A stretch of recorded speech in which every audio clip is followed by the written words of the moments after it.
a school division as we go through testing through the months of April and May. In our spring testing window, it is not VDOE release data. So this is just our calculations of how our kids did. The overall student data is total test takers, so that's the total number of kids that just showed up and took the test in the spring. It's by core content, which is our math, reading, English, and history that they take, and it's by grade level, grades 3 all the way through our end of course test, ending up in our 11th grade.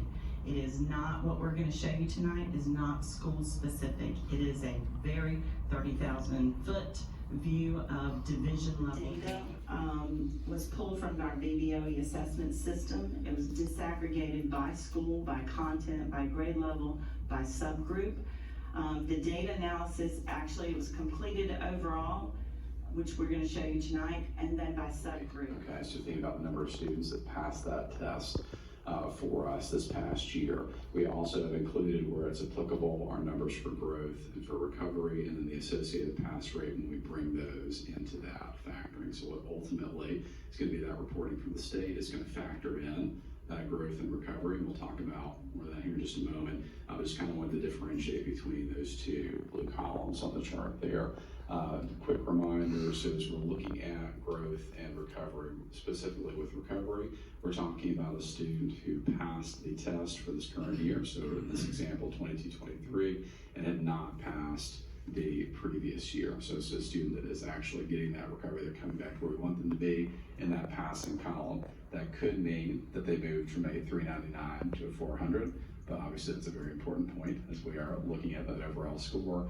With growth, we're talking about a student, again, based on a lot of calculations, chart, and different things that the state puts together that showed a tremendous amount of growth from one year to the next. And that instructional loss.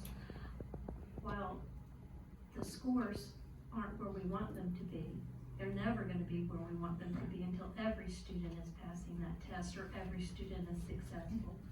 I'm excited to see that in, the majority of the areas we have grown over last year. And so that means you're doing what you set out to do and you're filling that instructional gap.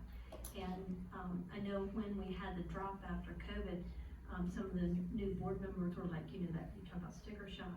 And I said, being on this board before, I've seen us where we've been at places where we are now, and you and your team have worked and brought those scores up. And I looked at my fellow co-workers and I said, they're gonna do it again. And while I want more than this, like you do, I'm just very, very pleased. If you keep doing what you're doing, it's gonna keep growing, and we will be on track.